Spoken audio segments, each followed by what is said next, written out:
안녕하십니까. 바로 보는 TV 옴부즈의 성유미입니다. 지난주 연합뉴스TV에서는 한국군 첫 전용 통신 위성인 아나시스 2호가 발사에 성공했다는 소식과 인천, 경기, 울산 등 7개 정수장에서 유충이 발견됐다는 소식 등 국내외 뉴스를 신속하게 전해드렸는데요. 오늘 연합뉴스TV를 말한다 시간에서는 오후 1시 뉴스 리뷰, 출발 640을 중심으로 이재원 시험자평가원이 모니터한 내용을 전해드리겠습니다.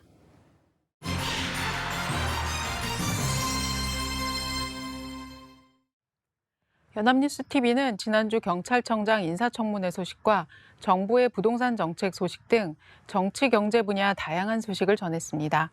먼저 뉴스 13에서는 김창룡 경찰청장 후보자 인사청문회 전날과 당일 관련 내용을 상세히 전했습니다. 인사청문회 하루 전날인 7월 19일에는 청문회에서 고 박원순 서울시장 관련 수사를 두고 집중 문답이 오갈 것으로 보인다며 오거돈 전 부산시장 성추행 사건과 최숙현 선수에 대한 집단 괴롭힘 사건 관련 질의도 쏟아질 전망이라고 전했습니다. 해당 보도는 경찰청장 후보자에 대한 국회 인사청문회에서 당초 경찰청장으로서의 목표 등에 대해 질의할 것으로 예상되었으나 기류가 확 바뀌었다고 전했습니다. 김 후보자가 국회 행안위 소속 의원에게 보낸 서면 질의 답변을 통해 박원순 서울시장 의혹 관련 수사 방침을 설명했다며 답변에 구체적인 내용을 보도했습니다. 박 시장의 성추행 의혹 관련 유포글을 두고는 허위성이 명백한 내용에 대해 내사나 수사 착수를 적극 검토하고 있다며 작성자뿐 아니라 유포자까지 엄정 대응하겠다고 밝혔으나 박 시장의 성추행 의혹은 조사하기 어렵다는 입장을 밝혔다고 전했습니다. 해당 보도는 청문회에서 인터넷을 통해 알려진 고소장 내용이 실제 고소장과 같은 것인지에 대해 질문, 오거돈 전 부산시장 성추행 사건에 대한 질의, 트라이애슬론 종목에서 빚어진 집단 괴롭힘 사태에 대해 경찰이 제대로 수사했는지 살펴볼 예정이라고 청문회의 예상 쟁점을 짚어줬습니다. 7월 20일 오후 8시 뉴스 리뷰에서는 인사청문회 내용을 자세히 전했습니다. 박원순 청문회를 방불케 했다는 표현으로 청문회 분위기를 전달했습니다. 여야는 박원순 전 서울시장의 죽음을 둘러싼 진상규명이 필요하다는 데 뜻을 같이 했지만 입장 차이를 보였다고 전했습니다.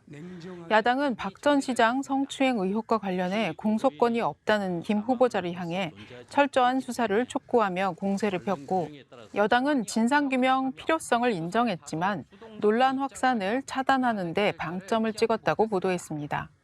해당 보도는 박완주 더불어민주당 행정안전위원회 위원이 박원순 서울시장의 성추행 의혹을 있는 사실 그대로 냉정하게 확인해야 할 것이라고 말한 영상과 김 후보자가 피고소인이 사망해서 존재하지 않기 때문에 관련 규정에 따라서 공소권 없음으로 조치하는 게 타당하다고 생각한다는 영상을 삽입해 현장감을 살렸습니다.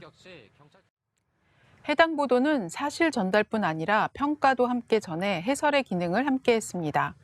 공소권 없음으로 처리하겠다는 김 후보자의 답변은 이미 정해져 있었다고 평가했는데 전날 청문회 쟁점을 미리 보도했었기에 더 돋보인 평가였습니다. 또한 피소 사실 유출 의혹 역시 경찰 측에 정황이 없다고 답한 데 대해 수사에 다소 수동적인 입장을 밝혔다고 평가해 시청자의 이해를 도왔습니다. 7월 18일 토요와이드는 박원순 시장 성추행 의혹과 관련해 침묵하던 여성가족부에 대한 비판이 쏟아지자 장관 주재 회의가 긴급 소집됐다고 전했습니다.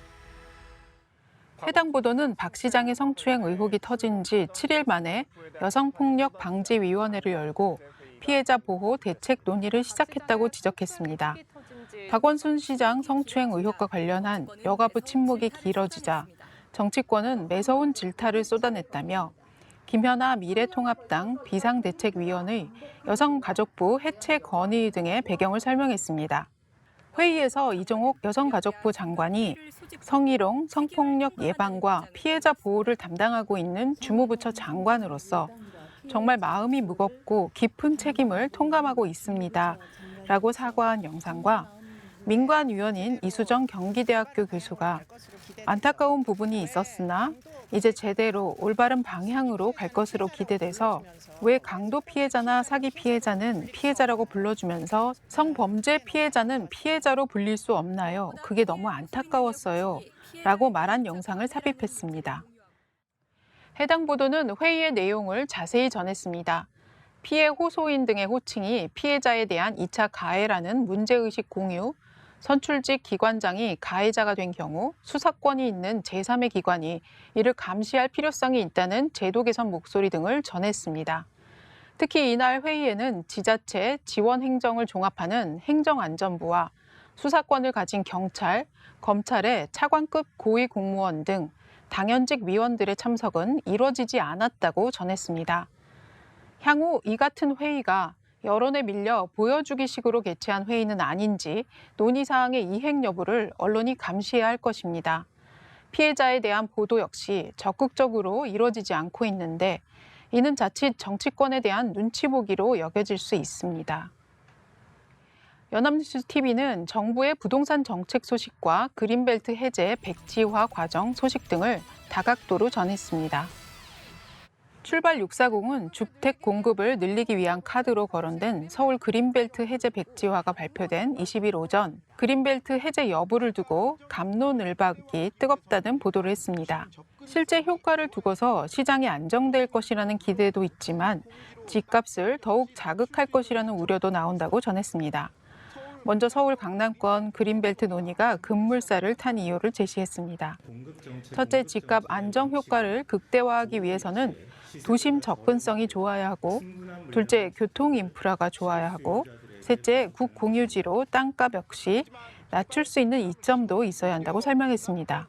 하지만 개발 기대감을 키워 오히려 강남권 아파트값을 자극하는 불쏘시개가 될 가능성이 있다는 지적도 있다고 전했습니다. 해당 보도는 그린벨트 인근 공인중개업체를 통해 현장의 목소리를 전했고 부동산 연구자의 견해도 취재해 다양한 근거를 제시하는데 공을 들여 돋보였습니다. 그린벨트 인근 공인중개업체는 떴다방들만 많아서 너무 힘들다고 전했고 KB국민은행 부동산 수석 전문위원이 공급 확대 효과가 있지만 환경 훼손이라는 측면도 있다고 말한 영상을 삽입해 우려 목소리를 생생하게 전했습니다. 또한 시장의 수요를 만족시켜 줄 만한 대규모 택지 조성이 어렵고 오히려 3기 신도시 입주 수요를 꺾을 수도 있다는 점, 이명박 정부 때 공급 사례를 보면 결국 가격 급등을 막을 수 없다는 시각 등 다각도로 우려의 근거를 전했습니다. 해당 보도는 정책 감시의 기능을 충실히 수행한 보도라고 볼 수 있겠습니다. 7월 20일 오후 3시 뉴스 1번지는 문재인 대통령이 당정청에서 혼선을 빚었던 개발 제한구역 그린벨트 해제와 관련해 보존을 결정했다고 보도했습니다. 문재인 대통령과 정세균 국무총리의 주례 회동에서 주택 공급 물량 확대 방안에 대해 협의했다고 전했습니다. 그린벨트는 미래 세대를 위해 해제하지 않고 계속 보존해 나간다는 소식을 전했습니다. 해당 보도는 그린벨트 해제에 대해 당정청이 엇박자를 냈다며 자세히 설명했습니다. 김상조 청와대 정책실장이 지난 17일 라디오에 출연해 당정이 이미 의견을 정리했다고 하자 정세균 총리는 19일 방송에서 매우 신중하게 접근하는 게 옳다고 부정적 입장을 밝혔다고 전했습니다. 또 이재명 경기지사와 추미애 법무장관도 그린벨트 해제 반대에 가세했다고 덧붙이는 등 해당 사안의 맥락을 이해하기 쉽게 정리해줬습니다. 그린벨트 해제 백지화 대신 다양한 국공립 시설 부지를 최대한 주택 용지로 발굴하고 확보하기로 했다는 내용과 국가 소유인 태릉 골프장 부지를 활용해 주택을 공급하는 방안에 대해 관계부처와 지자체가 논의해 나가겠다는 내용을 전했습니다. 7월 19일 오후 2시 뉴스 1사는 정부의 부동산 대책이 아파트 규제에 초점이 맞춰지면서 수도권의 다세대 연립 오피스텔로 돈이 몰리는 풍선 효과가 나타나는 것으로 분석됐다고 전했습니다. 경기 부동산 포털과 서울 부동산 정보 광장 등을 인용해 다세대 연립주택 매매량 증가 정보를 전했습니다. 그러나 이 같은 풍선 효과가 일어나는 이유에 대해서는 언급하지 않아 단편적인 수치 전달에 그쳐 아쉬웠습니다. 6.17 대책과 7.10 대책 이후 규제 지역에서 3억 원이 넘는 아파트를 구입하면 전세 대출이 제한되거나 회수되지만 연립 다세대는 가능한 점, 아파트가 아닌 빌라 등 주택은 등록 임대사업 세제 혜택도 그대로 유지하기로 했다는 점 등 그 이유를 분석해 줬다면 정보의 의미가 전해졌을 것입니다. 국내 최대 포털 네이버가 주민번호, 신체 사이즈까지 고객 민감 정보를 홍콩으로 내보냈다며 사실상 중국의 대부분의 데이터가 넘어갔을 것이라 우려한다는 내용을 단독으로 보도했습니다. 7월 20일 오전 7시 출발 640에서 국내 최대의 포털 네이버가 고객의 민감한 정보를 홍콩으로 내보낸 것으로 확인됐다며 홍콩 보안법 시행으로 중국 정부가 영장 없이 우리 국민의 개인정보를 가져갈 수 있게 됐다는 우려가 제기되자 네이버는 데이터를 삭제하고 제3국으로 이전하는 작업을 진행 중이라고 밝혔다고 전했습니다. 네이버 회원 가입 시 필수 항목인 개인정보 수집 동의를 한 뒤 네이버로 넘어가는 회원 정보에는 신체와 속옷 사이즈부터 주민번호, 아이핀까지 다양한 민감 정보들이 포함되어 있다고 문제를 제기했습니다. 네이버는 국가 재난 상황을 대비해 해외에 서버를 뒀다는 입장이지만 홍콩 보안법 시행으로 중국 정부가 영장 없이 우리 국민의 데이터를 다 들여다보게 된 것 아니냐는 비판이 제기된다고 전했습니다. 네이버는 관련 데이터를 삭제하고 제3국으로 옮기는 작업을 진행 중이라고 밝혔지만 전문가들은 데이터가 잘 삭제됐는지 확실하지도 않고 사실상 중국의 대부분의 데이터가 넘어갔을 것이라는 우려 내용과 김영배 더불어민주당 의원의 진상조사와 대책을 충실히 세우도록 하겠다는 내용을 전했습니다. 홍콩 보안법 시행으로 중국 정부가 영장 없이 우리 국민의 개인정보를 가져갈 수 있게 되자 네이버는 데이터를 삭제하고 제3국으로 이전 작업을 진행 중이며 전문가 인터뷰를 통해 회원 정보 유출에 대한 우려를 잘 지적한 보도였습니다. 다만 아쉬운 점은 국민의 정보 보호라는 중요한 의제를 제시하면서 속옷 사이즈를 언급하는 장면에서 속옷 제품 화면이 등장했는데 불필요한 정보라고 생각합니다.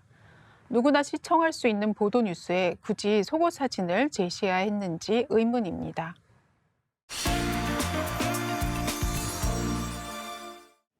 이번 순서는 주말에 방영되는 제작 프로그램을 대학생의 시선으로 분석하고 평가한 내용을 들어보는 캠퍼스 TV 리포트 시간입니다. 이번 주는 경희대학교 언론정보학과의 박혜진 학생 나와 있습니다. 안녕하세요. 안녕하세요. 자, 지난주에 어떤 프로그램 모니터하셨죠?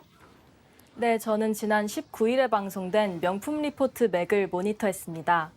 이번 방송에서는 변화하는 대권 구도와 한 주간의 기업 소식, 코로나가 사회에 가져온 변화에 대해 다뤘습니다. 그럼 자세한 모니터 내용 지금부터 전해드리겠습니다.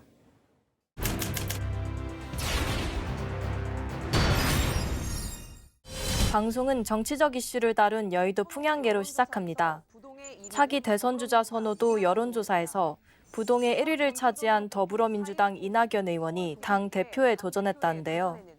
그런데 이재명 경기지사가 공직선거법 위반 재판에서 벗어나면서 독주 체제에 균열이 일고 있다고 합니다. 이 지사는 친형 강제 입원 의혹 등으로 지지율이 하락했었으나 신천지 시설 강제조사, 재난기본소득 지급 등으로 다시 지지율이 상승하고 있다는데요. 두 사람의 상반되는 이력도 알 수 있었습니다. 이 의원은 엘리트 코스를 밟은 반면 이 지사는 소년공으로 지내다 검정고시로 중고등학교 학위를 땄었다는데요. 이력이 대비되는 만큼 장점도 이 의원은 안정감, 이 지사는 역동성이라고 합니다. 한편 이 의원은 여권 내부의 호남 후보 한계론을 불식시키고 강도 높은 검증 공세를 뛰어넘어야 한다고 합니다. 이 지사는 그동안 충돌해온 친문 세력과의 화해가 과제라는데요. 친문 세력과의 화해가 과제입니다. 변수는 드루킹 사건으로 항소심 재판을 받은 김경수 경남지사의 재판 결과라고 합니다. 판도를 흔들 수 있습니다. 그리고 저평가 우량주라는 평가를 받는 정세균 총리와 TK 출신 김부겸 전 의원이 유력 주자가 될 가능성도 언급됐습니다. 유력 주자가 될 가능성도 있습니다. 반면 야권에서는 뚜렷한 주자가 없다는데요. 없는 상황입니다. 미래통합당 김종인 비상대책위원장은 11월에 차기 대선 후보가 나올 것이라고 전했다고 합니다. 당 밖에서 꿈틀꿈틀하는 사람이 있다고 했고 윤석열 검찰총장 지지율은 10%대였으나 여론조사 항목에서 자신을 제외해달라는 요청을 한 만큼 정치 입문 여부는 미지수라고 합니다. 이낙연 대세론이냐 이재명 추경론이냐 아니면 새로운 변수의 등장이냐 내년 4월 재보궐까지 남은 9개월의 정치 지형의 변화가 주목된다는 내용이었습니다. 앞으로 9개월간 정치 지형의 변화가 주목됩니다. 다음으로는 기업 기상도입니다. 첫 번째 맑은 기업은 농심인데요. 상반기 미국 시장 실적이 역대 최고치였다고 합니다. 뉴욕타임즈 맛있는 라면 평가에서 1, 3위를 차지해 라면 원조인 일본의 니신 식품을 압도했다고 합니다. 여기에 코로나로 인한 간편식 선호가 겹쳐 매출이 작년보다 35% 급증했다는 소식입니다. 다음으로 삼성 디스플레이의 좋은 실적에 대한 원인을 알 수 있었는데요. 애플에서 삼성의 OLED를 계약 물량보다 덜 가져가는 바람에 1조대 위약금을 냈기 때문이라고 합니다. 다음으로 흐린 기업은 전기차 업체 테슬라의 세금 논란이 소개됐습니다. 전기차 업체 테슬라입니다. 테슬라 차는 900만 원이 넘는 완전 자율주행 옵션을 차를 산 뒤에도 살 수 있는데 문제는 취득세가 그만큼 줄어든다는 거였습니다. 줄어든다는 거죠. 마지막으로 한 주 내내 관심을 받았던 그린벨트 해제 쟁점을 두고 중요한 건 집을 단순히 많이 짓는 게 아니라 인기 있는 곳에 많이 짓는 것이 중요하다는 김종수 기자의 입장에 공감했습니다. 인기 있는 곳에 많이 지어야 합니다. 마지막으로 뉴스 프리즘에서는 국내 첫 확진자가 발생한 1월 20일부터 현재까지의 코로나 관련 소식들을 요약해 짚어주었습니다. 특히 지난달부터 다시 이어진 확산세에 코로나19의 심각성을 더욱 알 수 있었습니다. 코로나19로 인해 마스크는 필수품이 되었다는데요. 지난 5월 대중교통 이용 시 마스크 착용이 의무화된 뒤로 시민들은 더운 날씨에도 불구하고 마스크를 쓰는 모습이었습니다. 일상 속 방역에 적응하는 병원의 모습도 인상 깊었는데요. 의료진은 더위와 싸우고 물리치료사들이 환자 이송을 맡고 환자들에겐 개별 도시락을 배달하는 모습 등을 볼 수 있었습니다. 문제는 가을철 2차 대유행 가능성인데요. 고려대학교 김우주 교수는 날씨가 추워지면 바이러스 생존 기간이 길어진다는 점을 강조했습니다. 실제로 이미 겨울로 접어든 브라질에선 코로나 재확산이 급증하고 있다고 합니다. 코로나가 증상이 비슷한 겨울철 독감과 함께 유행할 경우 생길 혼란을 주의해야 한다고 합니다. 이런 와중에 기대했던 치료제들은 줄줄이 탈락했고 집단 면역도 우리나라에서는 사실상 불가능하다는데요. 결국 유일한 수단은 생활 방역 준수라고 합니다. 마지막으로 코로나19 2차 대유행을 대비해 미리 체계를 구축해야 한다는 점을 강조하며 방송은 마무리됩니다. 네, 모니터 내용을 함께 봤는데요. 박혜진 학생은 이번 명품 리포트 맥에서 어떤 부분이 가장 인상 깊었었나요? 네, 저는 뉴스 프리즘에서 언급된 코로나 2차 대유행 가능성이 가장 인상 깊었습니다. 우리나라가 세계적으로 코로나 모범국으로 인정받는 건 바람직하지만 방심하지 않고 끝까지 코로나에 대응해야 한다는 경각심을 가질 수 있었습니다. 네, 알겠습니다. 지금까지 경희대학교 언론정보학과의 박혜진 학생이었습니다. 오늘 말씀 고맙습니다. 감사합니다. 감사합니다.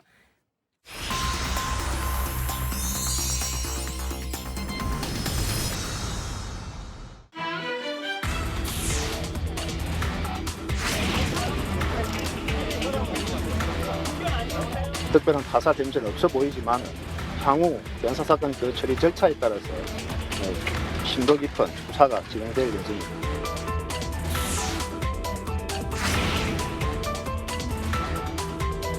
본 사건은 박원순 전 서울시장의 유력에 의한 비서 성추행 사건입니다. 이는 4년 동안 지속되었습니다.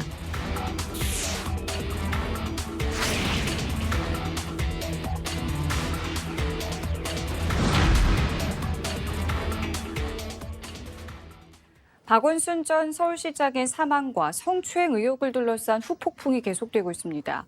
정치권과 시민단체를 중심으로 박 전 시장의 비서 성추행과 피소 사실 유출 의혹에 대한 진실규명을 촉구하는 목소리도 커지고 있는데요. 오늘 TV와 비평 시간에서는 박원순 전 시장을 둘러싼 여러 의혹과 또 논란에 대해서 우리 언론에서는 어떻게 보도하고 있는지 자세히 알아보도록 하겠습니다. 오늘 국가공무원 인재개발원의 김진숙 교수 나오셨습니다. 안녕하세요. 네, 안녕하세요. 자, 먼저 박원순 시장의 실종 당일부터 시신이 발견되기까지 우리 언론의 보도 행태를 짚어봐야 할 텐데요. 박원순 시장의 실종 당일의 사망 보도, 또 성추행 혐의를 우리 언론에서는 어떻게 보도했는지, 또 혹시 보도에 문제점이 있었다면 이것도 함께 짚어주시죠. 네, 박원순 서울시장이 지난 10일 0시쯤 북악산 숙정문 인근에서 숨진 채 발견됐습니다. 실종 신고 6시간 40분 만에 일이 되겠습니다. 하지만 언론에서는 박 시장의 실종 소식만으로도 섣부른 사망 보도 등 추측성 보도를 이제 쏟아냈습니다. 이러한 추측성 보도는 언론사들의 이제 속보 경쟁으로 이어졌고 또 이 과정에서 여러 이제 오보까지 나오면서 국민들에게 큰 혼란을 주기도 했습니다. 우선 월간조선은 9일 오후 6시 45분에 이제 속보로 박원순 시장 시신 발견, 성균관대 부근에서 발견이라는 기사를 냈는데요. 이 시각은 이제 경찰이 신고 접수를 받고 본격적인 수색에 나선 지 1시간이 조금 넘은 시점이었으니까 이제 앞서가도 너무 앞서간 것이 되겠습니다. 해당 매체는 오보에 대한 정정 기사 없이 기사를 삭제해 버렸습니다. 하지만 문제는 이제 다른 언론사들이 이러한 오보를 인용해서 이제 기사를 내면서 박 시장의 사망 소식이 삽시간에 퍼져 나갔다는 것입니다. 충분한 확인과 검증 없이 이제 뭐 사망한 듯, 또 발견된 듯, 또 무슨 이유 때문인 듯 하는 부정확한 속보가 쏟아져 나오면서 언론의 신뢰를 무너뜨리는 결과를 낳게 됐습니다. 또한 선정적인 보도 행태도 이제 문제점으로 지적하고 싶습니다. 불필요한 정보를 지나치게 자세히 또 자극적으로 보도하는 일들도 있었는데요. 지난 13일에 있었던 성추행 고소인의 기자회견 직후에 특히 이런 보도가 많아졌습니다. 중앙일보의 경우는 박원순 성추행 장소는 침실, 리모델링 후 비서만 알고 있었다라는 제목의 기사를 실었습니다. 제목도 물론 선정적이지만 또 고소인이 성추행 장소 가운데 하나로 지목한 박원순 시장의 집무실 내에 침실의 위치를 자세히 그린 그래픽 도면과 또 옛 집무실의 침실 사진까지 이제 그대로 실은 것이죠. 이런 정보가 굳이 필요한 것인지 의문이 가는 대목입니다. 또 일부 방송사의 경우 이제 뉴스 보도에서 이제 고인의 시신을 운반하는 모습을 그대로 방송하거나 영상을 좀 흐릿하게 처리해서 내보내는가 하면 경찰의 현장 브리핑에서 사망 원인과 발견 당시의 어떤 상태 그리고 발견 장소 등을 묻는 기자들의 질문이 여과 없이 그대로 방송되기도 했습니다. 한국기자협회의 자살보도 권고 기준에 따르면 사람의 생명보다 더 큰 보도의 가치는 없다라고 명시돼 있습니다. 구체적인 자살 방법이나 도구, 또 장소나 동기 등의 보도는 자제해야 한다는 것입니다. 방법을 상세하게 설명하거나 이제 묘사할 경우에 이제 혹시라도 자살을 생각하고 있는 사람들에게 자살에 관한 어떤 정보나 암시를 제공하는 결과를 가져올 수 있기 때문입니다. 언론 보도에 신중함이 요구되는 대목이 아닌가 싶습니다. 예. 자, 그리고 박 시장의 성추행 관련 보도 이후에는요, 온라인에서는 피해자에 대한 2차 가해 문제도 있었습니다. 이와 관련해서 우리 언론의 보도 행태에 대해서는 또 어떻게 보셨는지, 문제점이 있었다면 어떤 거였는지도 짚어주실까요? 네, 고 박 시장이 이제 갑작스러운 사망 소식과 또 성추행 고발은 사회에 여러모로 정말 큰 충격을 줬고 또 연이은 2차 가해 논란으로 이어지기도 했습니다. 성범죄와 관련된 보도는 이제 호칭이나 표현에 있어서 신중을 기해야 하고 또 무엇보다도 피해자와 피해자 가족의 인권을 보호하기 위해서 신상 공개 어떤 정보 등이 공개되지 않도록 주의를 기울여야 됩니다. 하지만 이제 많은 언론들이 이러한 보도 준칙을 제대로 지키지 않고 오히려 2차 가해를 돕는 상황이 벌어지기도 했습니다. 민감한 이슈가 얽혀 있는 사안이기 때문에 이제 여러 가지 논란을 이제 조심스럽게 다뤄야 했음에도 불구하고 일부 언론에서는 2차 가해성 글들을 이제 편집 없이 그대로 전하는 모습도 있었습니다. 주로 이제 따옴표 제목을 단 기사의 내용이 그 예가 되겠는데요. 성추행 고소인의 대리인이 기자회견에서 직접 언급했던 말을 이제 여과 없이 이제 그대로 전하는 그런 행태인 것이죠. 이러한 말들은 이제 2차 가해의 이제 재료가 될 수가 있습니다. 특히 이제 고소인이 몇 년부터 몇 년까지 박 시장의 비서로 재직했다, 뭐 이런 피해자의 신상 정보가 노출되면서 2차 가해에 도움이 되는 정보를 제공해 준 측면이 있어 보입니다. 2차 가해를 우려하는 그런 보도가 오히려 2차 가해를 일으키고 또 재생산하는 일이 없도록 더욱더 주의해서 보도해야 될 것입니다. 언론은 이제 성폭력이나 성희롱 사건을 이제 선정적이거나 자극적인 이야기 소재로 다루거나 또 가해자의 책임이 가볍게 인식되는 보도를 하지 않도록 주의를 기울여야 됩니다. 특히 가해자나 피해자가 일방적으로 주장하는 내용이 마치 이제 확정된 사실인 것처럼 오인될 수 있는 보도를 하지 않도록 더욱더 세심한 주의를 기울였으면 좋겠습니다. 네. 상황이 지금 이렇기 때문에 여성단체를 중심으로 권력형 성범죄 재발 방지 대책을 촉구하는 목소리도 높아지고 있는데요. 이와 관련해서 서울시 그리고 네. 정치권의 움직임은 어떠했는지도 정리를 좀 해주시고요. 전문가들의 견해를 언론에서는 또 어떻게 보도했는지도 짚어볼까요? 네, 이제 박 시장을 이제 성추행 혐의로 이제 고소한 피해자의 대리인인 이제 김재련 변호사와 지원 단체들이 지난 22일에 서울시장에 의한 위력 성폭력 사건 2차 기자회견을 열었습니다. 쟁점을 보면 추행 방조에 있어서 관련자들이 추행 사실을 알면서도 범인을 용인하게 했는지를 봐야 한다는 것입니다. 서울시는 이 사안에서 책임의 주체이지 조사의 주체가 될 수 없다면서 서울시 진상조사단의 참여를 거부하고 나섰습니다. 또 그러면서 국가인권위원회가 조사를 진행하는 것이 최선이라고 밝히기도 했습니다. 여성단체들은 이제 서울시의 경우에 성희롱이나 성폭력 사안 대응에 있어서 어느 다른 지방자치단체보다도 앞선 정책과 매뉴얼을 이제 가지고 있음에도 불구하고 이 같은 일이 벌어졌는데 앞으로 이제 어떻게 개선해 나갈지 의심스럽다면서 대책 마련을 촉구하고 나섰습니다. 정세균 총리 역시 이제 KBS에 출연해서 박 전 시장의 성추행 의혹과 관련해 국민 여러분께 송구하다라고 밝혔는데요. 이번 사건을 전화위복의 계기로 삼아서 재발을 막기 위해 할 수 있는 일이 무엇인지 고민과 대응이 필요하다라고 강조했습니다. 우리나라에서 미투 운동이 이제 본격적으로 시작된 계기는 서지현 검사가 안태근 전 법무부 국장의 성추행을 폭로하면서부터입니다. 미투 운동이 일어난 지 2년이 지났지만 성범죄를 바라보는 우리 사회의 어떤 인식이나 시각은 크게 변화하고 있지 못하다는 생각도 듭니다. 특히 윗사람이 아랫사람을 성적으로 괴롭히는 이른바 권력형 성범죄가 끊이지 않고 있는 것을 보면 재발 방지 대책이 필요한 시점인 것은 분명해 보입니다. 의혹의 실체적 진실도 중요하겠지만 성범죄 피해자를 보호하기 위한 기본적인 시스템이 제대로 작동하고 있는지 점검하는 것도 그에 못지않게 중요해 보입니다. 언론은 이제 전문가들의 말을 인용해서 이렇게 밝히고 있는데요. 권력을 가지고 있는 계층과 또 일반인의 성인지 감수성의 차이 때문에 이 같은 일이 발생한다라고 지적하고 있습니다. 권력을 가지고 있는 이들이 의식을 바꾸지 않는 한 같은 문제가 반복될 수 있다는 것이죠. 또 1차적인 책임은 가해 당사자에게 있겠지만 또 이를 묵인하고 방조한 의혹이 있는 주변에도 큰 책임이 있다라고 전하고 있습니다. 성범죄 관련 매뉴얼이 최고위직까지 적용될 수 있으려면 내부의 자정작용에만 의존할 것이 아니라 외부에 있는 감시 기능을 확대할 필요성도 있다는 조언도 덧붙였습니다. 네. 그리고 짚어주신 대로 앞으로 박 전 시장을 둘러싼 의혹에 대한 진상규명도 이루어질 텐데요. 이 과정에서 우리 언론은 또 어떤 역할을 해야 하는지도 말씀해 주시죠. 네, 우리 언론이 가지고 있는 여러 가지 문제점 중에 하나는 바로 이제 정파성이 아닐까라는 생각을 해봅니다. 모든 문제를 정파적인 이해관계나 또 진영 논리에 따라 접근하기 때문에 일반적인 국민들의 어떤 정서보다는 극단적인 발언이나 상황을 이제 이제 보도함으로써 불필요한 갈등을 조장하는 측면도 다소 이제 있어 보입니다.